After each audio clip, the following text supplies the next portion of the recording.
Good Ah, evening. Can you hear me? recording is full. Yes. Hi. Hi, Hi. Jyoti. Thank you so much for joining me today on Ladies, Leadership and Logistics. Please tell us Thank more you for about having me. you and your journey. Thanks for having me, Ayushi, and I'm glad you're taking this up. I appreciate your drive and initiative. I'm doing great, and I'm excited to talk to you. You've prepared a bunch of really interesting questions, so I look forward to it. Perfect. Please tell our audience about your journey. So I'll keep it brief. I've been in the supply chain industry for about 12 and a half years at this point. Stumbled upon it by accident, was a chemical engineer by education.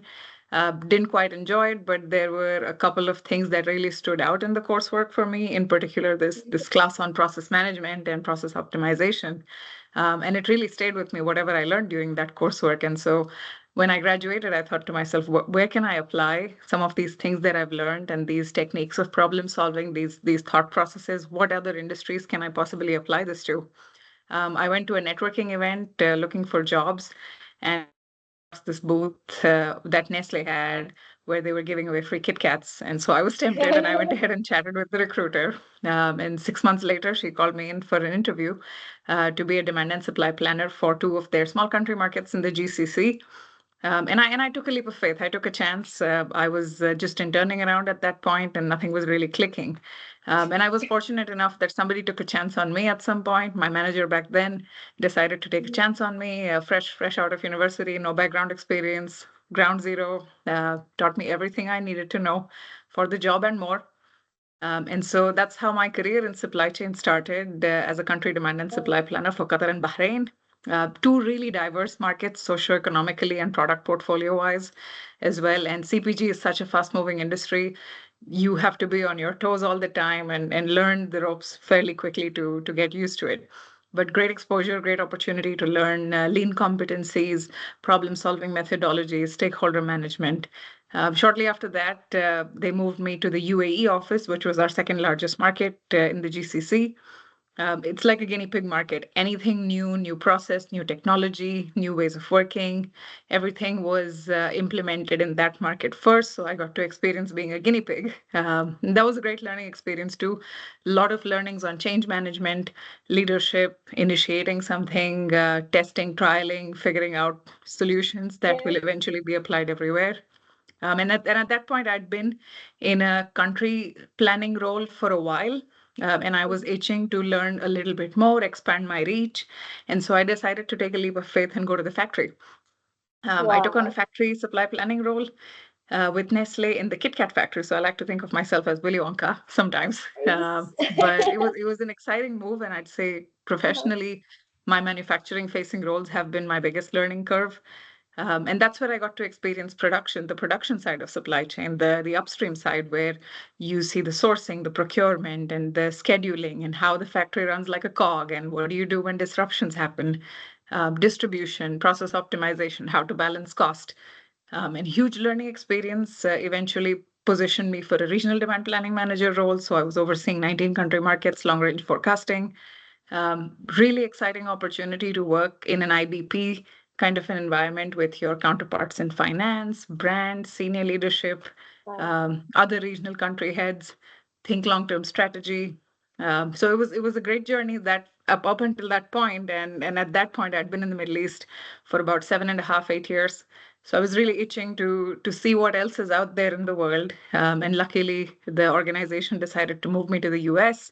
That's how I moved to their headquarters in DC and got to do some planning in supply chain operations for the baby food business. So very different from chocolates, but just as exciting. I love kids. So it was a great experience thus far.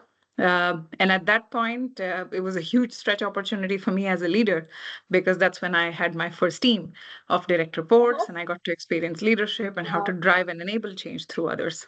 Eventually, that led me to my current role at Hilti, where I manage strategy and process excellence for the North American region. I moved to Dallas for personal reasons and decided to use it as an opportunity to test my agility, see if I can apply what I've learned in one industry, take it to another, see how I can bring about those changes. So a little long-winded, but that's Wow. that's where I am. Wow, that's the kind of journey that I think each and everyone thinks of wanting to have. At least I would imagine going to a stall just because you loved Kit Kat and then ending up in the company. Like, oh my God, that is so awesome. I think most of us have tried doing that, but very rarely to get the chance to not just eat the chocolate, but be a part of the company. So Yeah, congratulations on you that have to one. shoot your shot. And Yeah, that's all I'd say. You have to shoot your shot. exactly. I think one lesson is like never miss out on chocolates. Every time you see a Uh, chocolate, just go for it. yeah, never say no to free And chocolates. exactly. And you said that you have worked on demand and supply for 19 countries. That's crazy. Like that's so much of complexity, I'm assuming. So how did you manage it? Like managing the whole complexity of so many stakeholders and I'm assuming definitely with different priorities. Totally. It really boils down to stakeholder management and communication because those 19 countries are not identical to each other. Each one has a different portfolio mix. Each one has different socioeconomic drivers in the market that influence their demand and supply. One market could be very heavy in the modern trade segment where you're selling primarily to brick and mortar stores. Another market could be very distributor heavy where you are redistributing product through small grocery chains via distributors that are third party. So your approach and strategy for forecasting and understanding the market dynamics has to be different. And when you have 19 countries managed and to manage the 13 factory network for these 19 countries, it can get really complicated quickly. Now, we did have people on the ground, which were my first point of contact, my primary point of contact, but having solid relationships and understanding and communication flow with them was crucial. So some things would be planned regionally, but what would really allow us to execute long-term planning effectively is to have solid communication and stakeholder management skills. So what really helps in such cases is having those routines or touch points in place where you are either reviewing certain metrics that matter or indicators of success or failure, indicators of are things going in the right direction or not going in the right direction, create opportunities for them to escalate when they need help, opportunities for you to reach out and understand when you need help. But what really helped was just communication and stakeholder management. How do you figure out what works, what approach works in each market?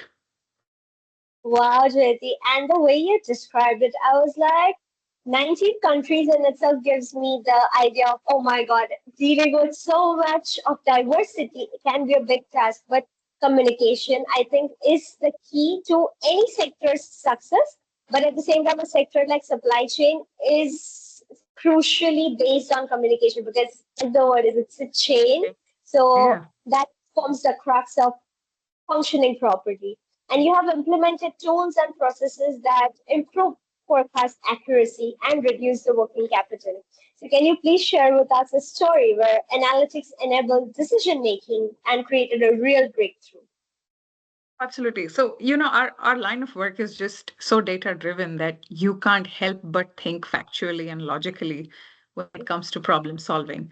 And some problems could be a little bit nuanced with people or stakeholder management, but at the crux of it, to drive any solution or drive or implement any change, you have to back it up with facts.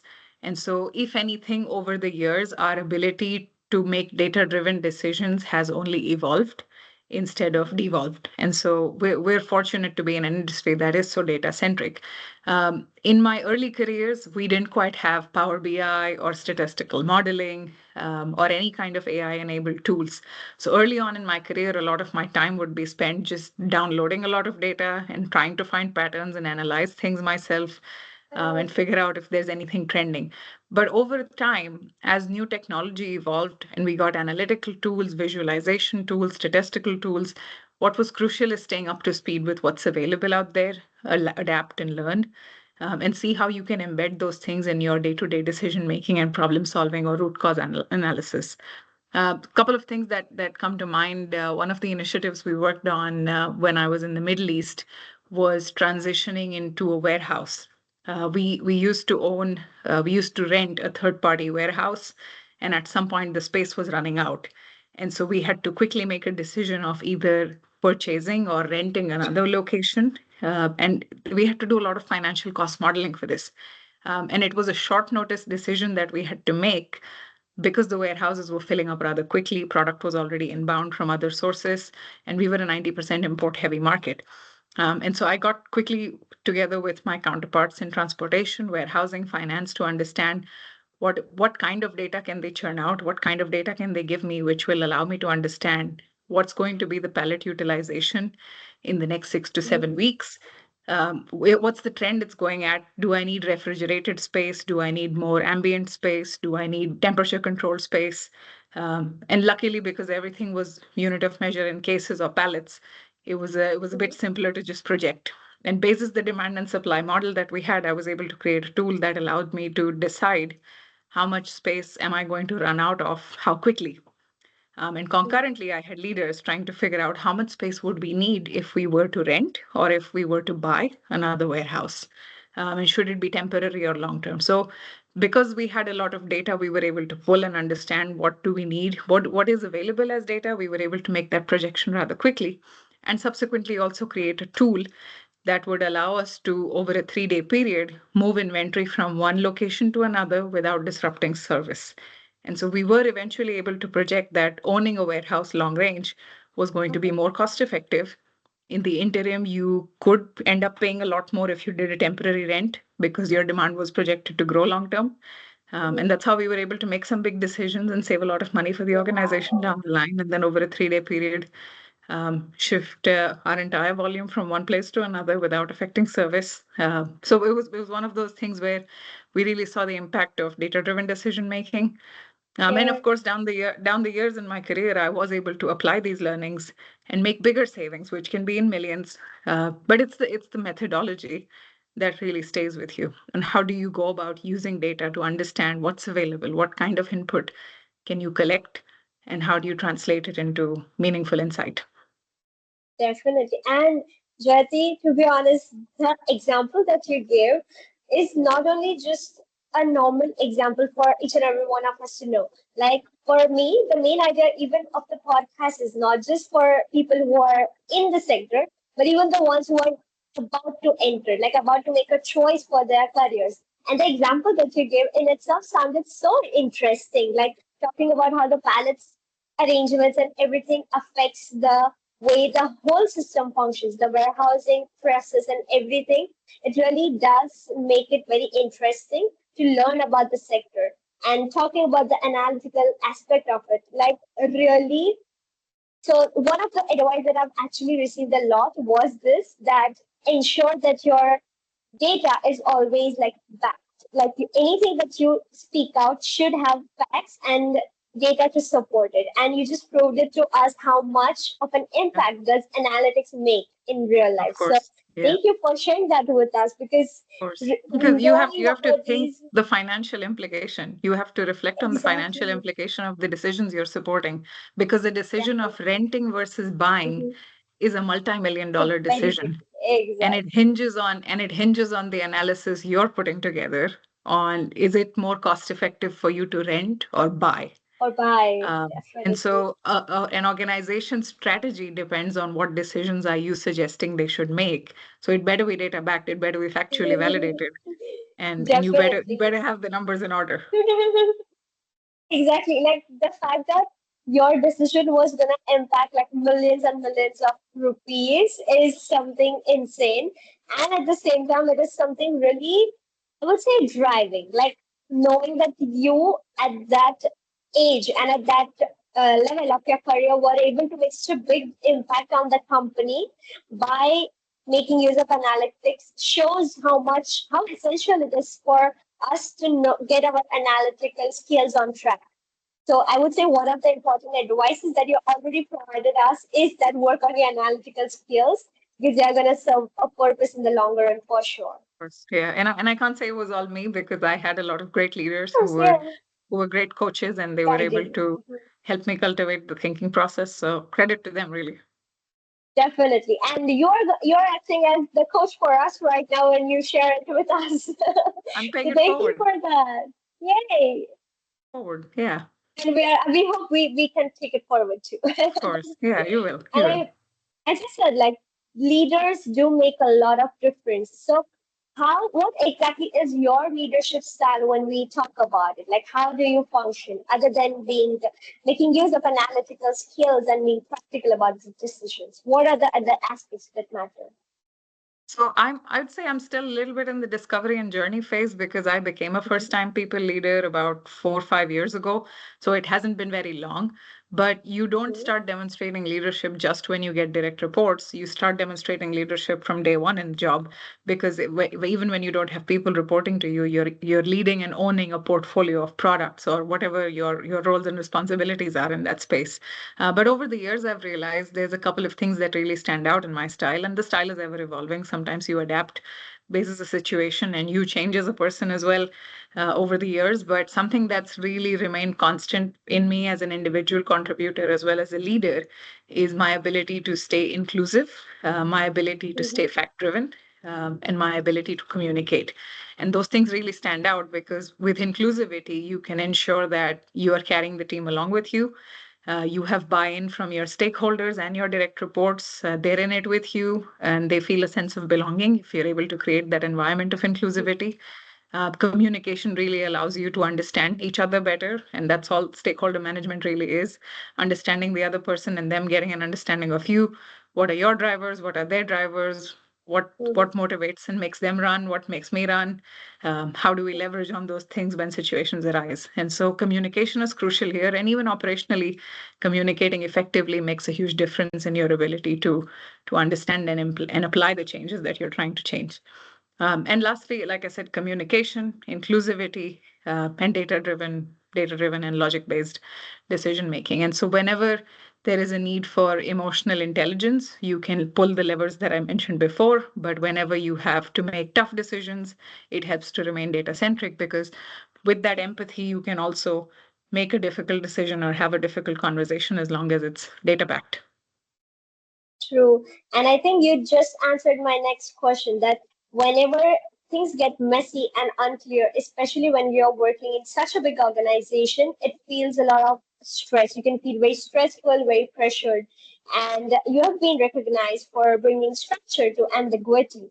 So, how you brought alignment and clarity to the table? Like when, as you said, by making practical decisions, but at the same time, like how would you actually implement it? Say the difference in the Jayati that was before and now. Like, how do you think things have changed? It's interesting because with ambiguity, you'll realize over time, the higher up you go in your career and the larger your scope of responsibility grows over a period of time, you will have less and less of all the things and informations that you need to make decisions. And so in our line of work, you have to get really comfortable with not knowing everything. But in such cases, what really helps is having that clarity of thought on what do I need to know to be able to make a decision, or what do I need to know to make a recommendation. And having that clarity of what is the end goal, what are we trying to accomplish in this given situation, allows you to carefully think through the kind of questions you need to ask and the stakeholders that you need to ask those questions to get the clarity you need. And it's possible that you may never have 100% of the information you're looking for. But if you have clarity on what am I trying to solve, what is the problem I'm trying to solve, what do I have as information today, can I get some of the meaningful pieces that I need to resolve this by asking the right people and going to the right stakeholders or collecting the right information? Even if you have 70 to 80% of it, you should be able to make a calculated guess or a calculated decision with the facts that you have in place. And so over the years, you'll see that ambiguity is something you'll have to get comfortable with. It's okay to not know everything, but it's important to know the end goal. It's important to know the Essentially. purpose behind what are you trying to resolve, and what value does it bring to the table. And so it's really as simple as that. I know I might be oversimplifying it and it varies by situation, but you have to get Uh-huh. comfortable with ambiguity. You won't know everything every time. Definitely. And to be honest, thank you. That was a different kind of advice that is coming for the first time that you have to be comfortable with ambiguity because I think I'm personally at that age, at that level at my career where I'll be at the intern level or the fresher. So then not knowing is going to be scary. And I feel that your single statement that you have to be comfortable with not knowing is gonna be helpful in the longer run in the journey. But at the same time, as you said, that knowing who like who to ask, what exactly are the questions that you actually need the answers to is also essential. So I think to be put nicely, we knowing exactly what is needed is essential. You just don't need the whole thing, but the essential stuff needs to be Yeah. known. Yeah, and And identifying those is the learning, right? That as you yeah, evolve in your career, identifying those is the crux of your learning. That if I need to get from A to B, what uh-huh. information do I need? Maybe you have a long wish list, but the most essential is ABC. True. That is so true. And I think that knowing this is very essential because sometimes you just can't ask a lot of questions and you can't just not ask anything. But knowing what to ask is so essential Yeah. because of course when you are just new and fresh, you can't come up as someone who is just asking too much, but also as Yeah. someone who doesn't care enough about the questions. And that's when your uh, advice comes into picture that you need to know how to differentiate between essentials and non-essentials, I'd say. And where you are as an intern, feel free to ask as much as you want because people expect that from you. I think at that point, it's Yeah. okay even if you ask silly questions or small questions, it's completely fine Yeah. because you're in that golden period where nobody's going to judge you for asking too much. I think that knowing that no one is judging is good, but when you're in that position, it just feels so scary because you're like, I don't know if they think I'm dumb or if they just have an opinion. And I think it's better with time. But I feel right now I'm at that point where it does feel a little scary when I have to ask a lot of questions or Yeah. something. Just find somebody you trust or find somebody whose advice you can trust and then ask them everything. True. And my next question is gonna be, so you have worked both with frontline teams, as you said, and C-suite leaders. So how do you bridge the gap between the strategic version, which is for the C-suite leaders, and operational executions for the frontline teams so that each and every team feels equally invested? Absolutely. So it's a lot of my roles have been in SNOP evolutions and IBP evolutions, where you are somewhat connecting the operational side of the business with the executive side of the business.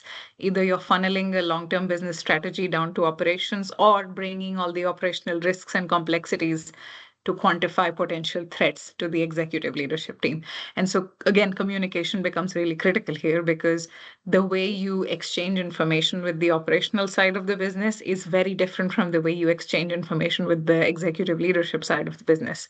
And it boils down to really communication. Some mistakes I've made early on in my career is over communicating the details of the operational side to the executive leadership, and they couldn't be less bothered with the Bothered, with the yeah. minute details because it's just too much detail for them to be able to make a quick time bound Call. decision. Mhm. And True. so over the years, I've realized that with executive leadership, you need to have really concise communication, learn how to summarize a 20 slide deck into one page with the crux of the things they need to know, give them what they Yeah. need to know to make the decision that they need to make. Because at that level, you're primarily making decisions that will affect the rest of the value chain. So, what is most essential for them to know as they make the decision, and how do you make a best judgment to funnel that information? And here, understanding your stakeholders really matters because what motivates a brand manager versus a supply chain director versus a finance director is very different than what motivates a factory. A factory will always push for better efficiencies, higher EOQs, higher volume runs. Mm-hmm. An executive leadership will always want to manage costs, but not at the cost of service. And they'd want to make sure that the business can continue growing. And if that requires agility, let's stay agile. And so, Sure. how do you funnel the right information makes a difference. When the business makes a decision, it's important to be able to convey that decision effectively to the operational side and help them understand what does this mean for you? How does this create a disruption for you? Let's say, for instance, a business is growing twofold over a period of time, and the other strategic decision has been made that we're going to launch X number of new products that's going to require doubling the volume in a given period of time. That's a decision that's been made at a very high level. But to Silent. make that decision, they've probably made some assumptions. How do you convey that decision back to the operational side? Because for them, this is going to mean doubling your labor count, installing new lines, figuring out the raw and pack expansion, figuring out if they have the right resources, and all of those things. And so it's crucial to be able to understand the decision that's been made and then pass it along to the operational side. Similarly, the reverse is true. Maybe you have a massive raw material shortage or a line that stopped working. How do you quantify the risk and implications? Summarize it in one Super line high level. saying you have an X million risk because the line's not working. This is why it's not working, and this is what needs to happen to make it work again. So Oh my it's a God. lot of details on the downside, but on the upside, you have to really summarize it in a Correct. concise way. The streamlining part is crazy, I feel, for the Yeah. high level leaders. I feel like we, like as individuals, I think the more pressure we feel when it comes to cutting down, is it just me or is it true? It's true because, like I said, sometimes I've been asked to condense a lot of information into one page. And Yeah. over the years, practicing and understanding the stakeholders' motivations has really helped me figure out what is the most crucial information that needs to be passed along. And having good leaders and mentors really helps here because you're able to understand what is the information leadership cares about? What is the information that is concise enough for them to know, meaningless enough for them to not know? And when you sit in a lot of meetings, ask to sit in some meetings if you can over a period of time, even where you may not have anything to present or you may not have any stakes, still ask if you can sit in some meetings to listen into the conversation and understand how decisions are being made. How are they reviewing information? How is information being summarized for these leaders? And by sitting in those meetings is where I observed and learned how information has to be concise and how do you condense it to share what really is important for them. Of course, there you will always have mentors and senior leaders who can serve as a good guidance. So let's say somebody asked you to condense 10 pages into a slide.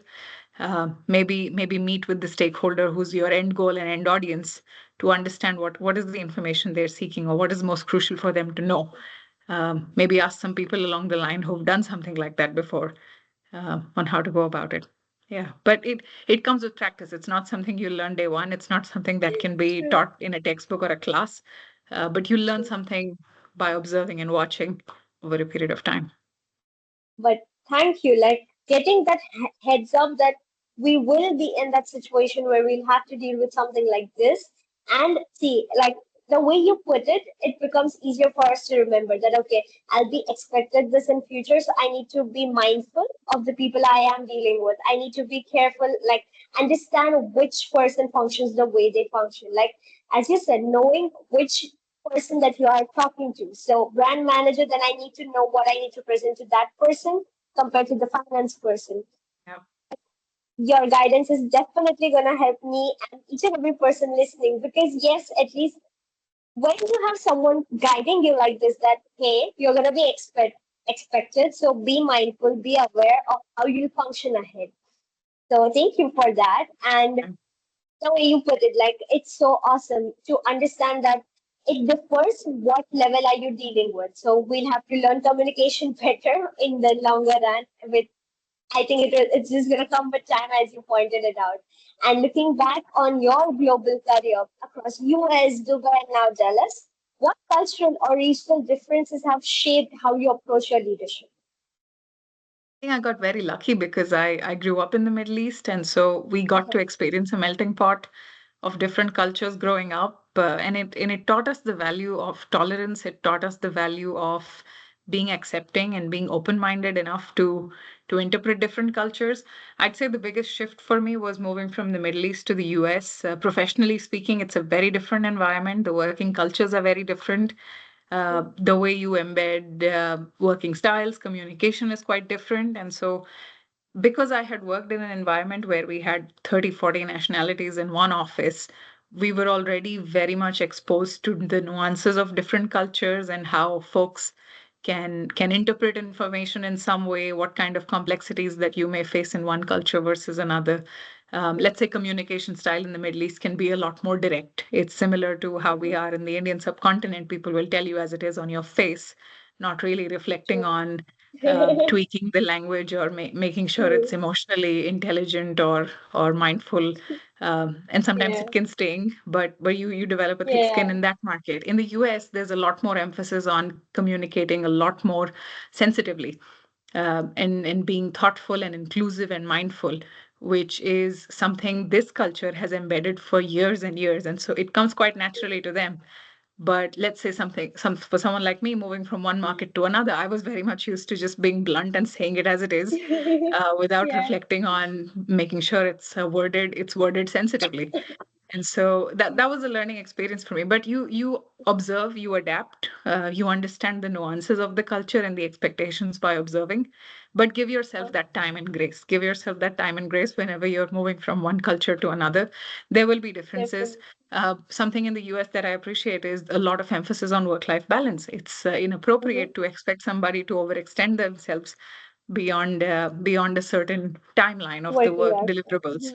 Mhm. When we're on the job, we're 100% on the job. And when we're outside, there's a lot of respect and emphasis on people's boundaries. It can be very different in other cultures where people work really late. Work and social Yeah, life is kind of blended. And you adapt based on the culture you're in and the groups you're leading and the people you need to influence. You have to adapt. So I can't apply my style of one country into another country and expect it to work.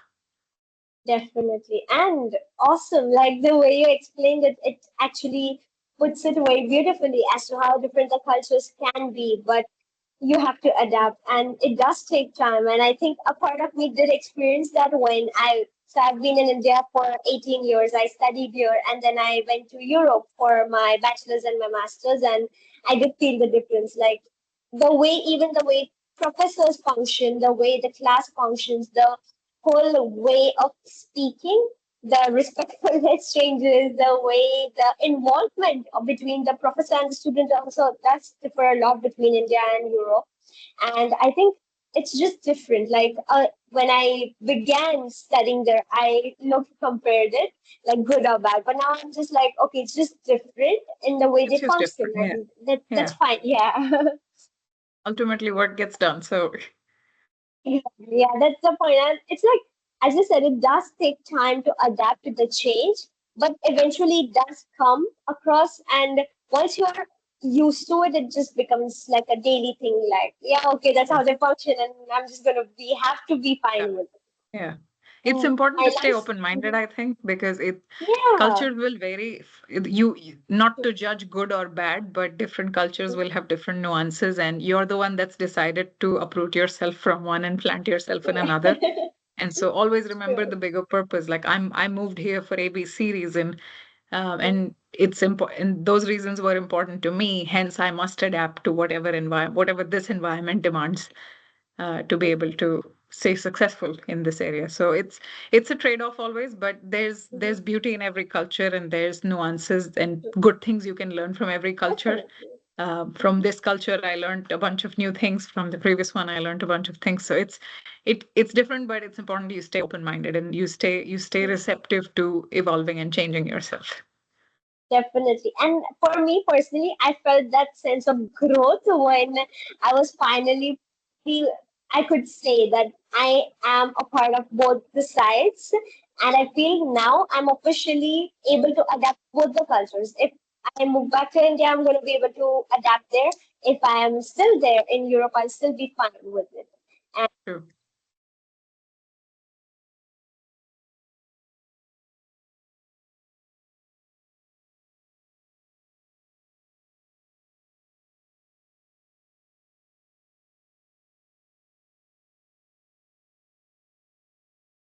Oh, I can't hear you. I think I lost you for a hi, bit. You're not good. yes. Yeah. Yeah, no, my the Bluetooth just fell off, and then I was like, oh my Fine. God, I need to rejoin. Fine. Yeah.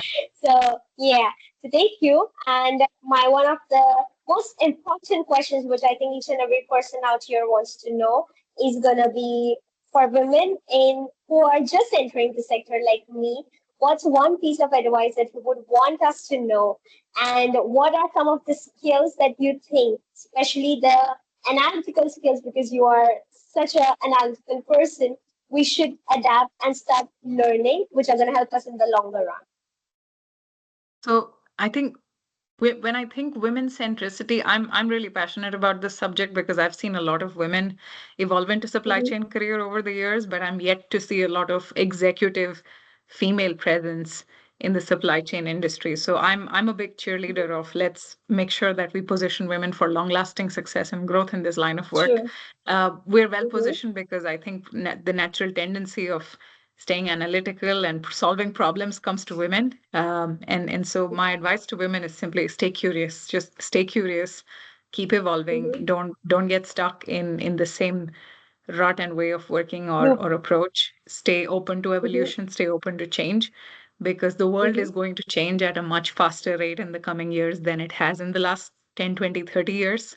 And there's disruptive technology on the horizon, right? So it's important Mm-hmm. that you stay open enough and agile enough to adapt, and not get thrown off, because things are just changing far too quickly. And so, even if we're very comfortable in where we are and the roles we're in right now, it's important to at least stay aware and up to date with what is changing and how will it affect Mm-hmm. your work, how will it affect your ability to deliver your work. If anything, if it's helping you evolve, then I'd say jump right in and learn how it will help your work evolve. And this is about staying relevant and agile through the years so you Mm-hmm. can continue your career in a steady way that is desirable to you.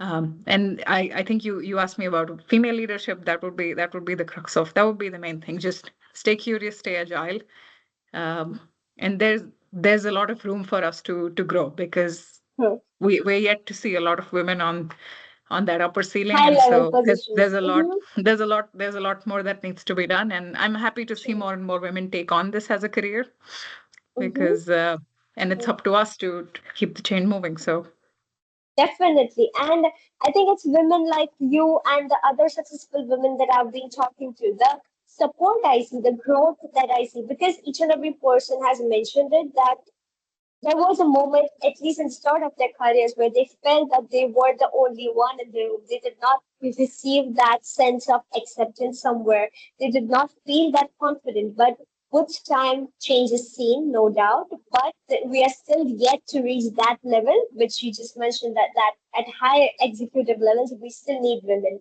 And I feel that just going together is going to be very helpful. And I believe that spreading these special insights, these ideas, especially about the sector, giving examples like you gave today is going to help a lot in getting people excited to know about the sector.